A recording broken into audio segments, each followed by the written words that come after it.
Chapter 1: Reincarnation. My head really hurts. This was Fang Ming's first thought upon waking up. It felt as if there was a cut on his head, hurting so badly that it seemed as if his skull was about to crack apart. As his consciousness cleared, he realized he was riding on what seemed like a horse carriage.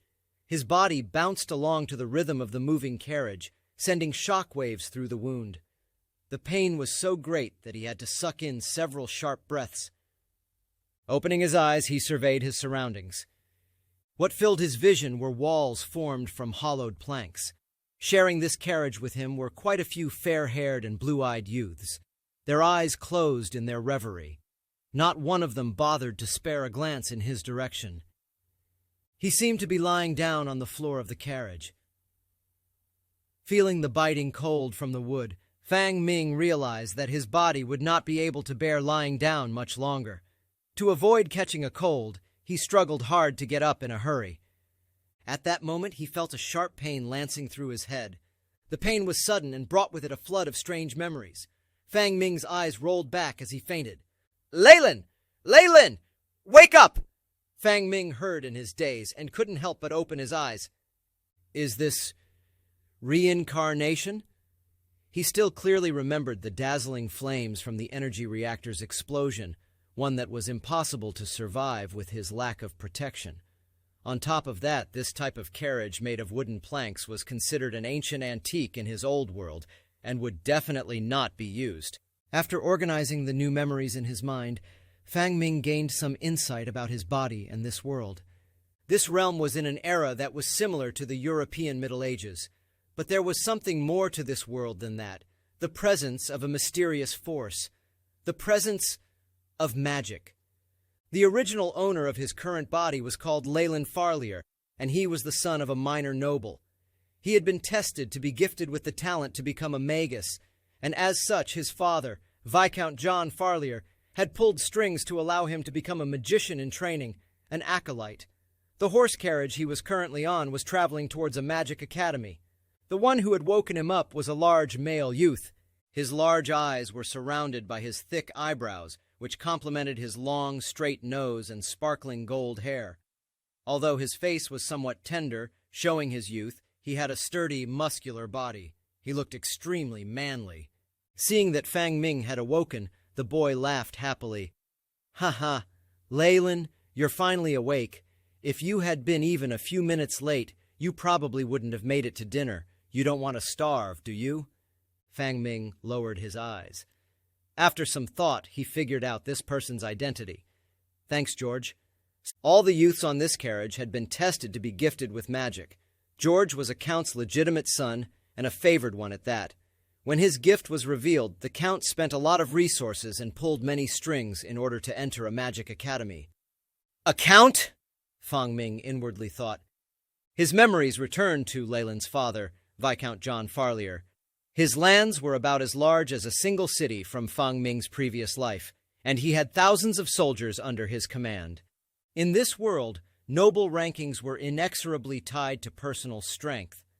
George's father, being a count, meant that his holdings were likely the size of at least several cities, and his annual income was a few thousand gold coins.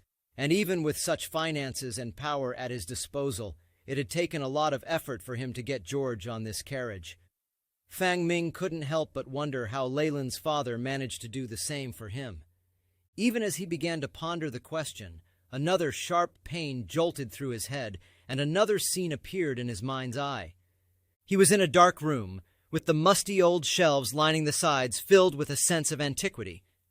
The surroundings were chock full of dust. Under dim light, John Farlier solemnly passed him a ring, saying, "Leylin, my dear son, this is our Farlier family's heirloom, a promise from a magus. Your grandfather had once helped an injured magus out, and in return, he gifted him this ring. This ring is a promise. If any of your grandfather's descendants had the gift of magic, they could use this ring to enter a magic academy for free. I give this to you now, in hopes that you can be the pride of the Farlier family and uphold our legacy." "The ring!" Fang Ming's eyes narrowed, and his right hand subconsciously moved to his chest. As his hand touched his clothing, he could feel a solid underneath. was still there.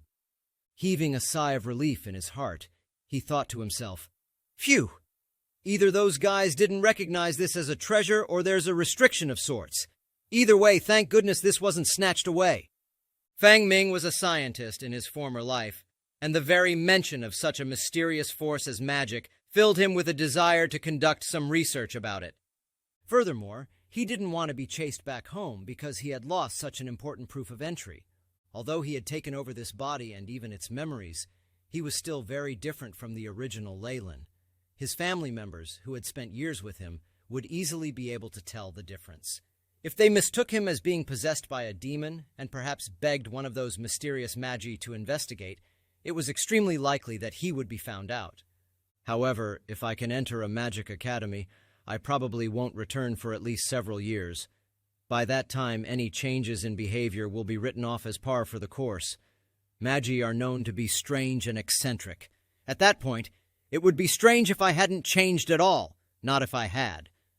Just as he was in deep thought, a pair of strong, large hands suddenly assisted him to his feet. "What are you thinking about?" George asked. "No, nothing." Fang Ming quickly shook his head, but then held onto it once more, still in pain. He suddenly spun his head around and looked at George, causing the boy's heart to stop in its tracks. He felt as if he was being stared at by a venomous snake. Fang Ming rolled his eyes and asked, "Dearest George, why didn't you wake me up earlier, instead letting me just lie on the floor like that for so long?" "Heh heh! I saw you having such a nice sleep and thought you liked lying down there." George scratched his head abashedly. However, his eyes sparked with a cunning gleam. Under Fang Ming's murderous glare, he finally raised his hands in surrender. "Fine, fine. Who asked you to offend my goddess? Offending her is still fine. As your bro, I am not such a petty person. Alas, the entire carriage is now treating you like an enemy, and I don't want to be isolated too." "Offend? Goddess?" Fang Ming scratched his head, but then he suddenly remembered why he was beaten up. It was a girl named Besita. Although she was only 15 years of age, her body was already well developed and voluptuous. In addition to her big watery eyes, it was a huge draw to the lecherous Leyland. The original Leyland was no gentleman. He had lost his virginity at the age of 12, and after that, he had either seduced or forced his way with many others, and had by now slept with more than 100 women. He had been known as the scourge of his father's holdings. As Fang Ming finished exploring the memories, he rolled his eyes once again in disdain. No wonder this body was so weak and frail. It wasn't just because of the injuries. Thinking back, it was clear that Lei Lin had been too used to causing trouble in his own territory, and hadn't been able to control himself when he saw Besita. The first few times it was still rather normal, flirting and making passes at her. Near the end, however, he had resorted to violent means. When Fang Ming saw these memories, he couldn't help but label the original as an idiot. That Besita was the princess of a small country, and Leyland still wanted to rape her. Was there a brain in his skull, or was it just dirt? Sheesh! What happened after went without saying. Leyland was taught a savage lesson by a bunch of flower guardians, eventually succumbing to the injuries. This had eventually benefited Fang Ming. Heh, this Besita isn't as simple as she appears. Such a scheming mind. Fang Ming laughed coldly at this thought. Fine. No matter what, I have taken over your body. If I get the chance, I'll avenge you. After all, I'm now Leyland Farlier. Fang Ming swore in his heart. Leyland found no mention of anything resembling Asians in his memories, nor had he heard anything about China. In this new Western world, using his own Chinese name would be too dangerous. Leyland looked around to find that there was nobody else inside the spacious carriage. It was no wonder that George had come to call him over. No matter what, I still have to thank you. George, do you have any medicine? Fang Ming stood up and stretched his body. Although it still hurt in a few places, it did not impede his movements, and the wound at the back of his head had already become a scab. Heh, heh, I knew that you'd need this. George laughed as he tossed a small bottle over. This is my family's secret product. I heard that it's usually used during night training and is extremely effective against any bodily injuries. As George spoke, he looked. All right, dinner is about to start. I'm going to head there first. You should apply the medicine quickly and hurry over too. Remember, do not tell anyone else about our friendship." After he finished speaking, he ran off like a gust of wind. Looking at George's figure disappearing into the distance, Leyland couldn't help but massage his forehead. It looked like this Leyland had truly stirred up a hornet's nest. Was it such a big deal? His memories told him that the people of this world were rather open about sex. At this point, he couldn't do anything to remedy the situation. Swiftly taking off his clothes, Leyland quickly rubbed the medicine all over the injuries on his body. "Huss! This damn George! Couldn't he help me apply the medicine before leaving?" Leyland drew several sharp, cold breaths as he applied the medicine. The medicine was extremely effective. As soon as he applied it, there was a cooling sensation and the pain vanished. After he had dealt with the wounds on his body, Leyland put on his clothes and opened the carriage door. Whoosh! A gentle breeze blew over. The sun was setting on the horizon, painting everything a golden red.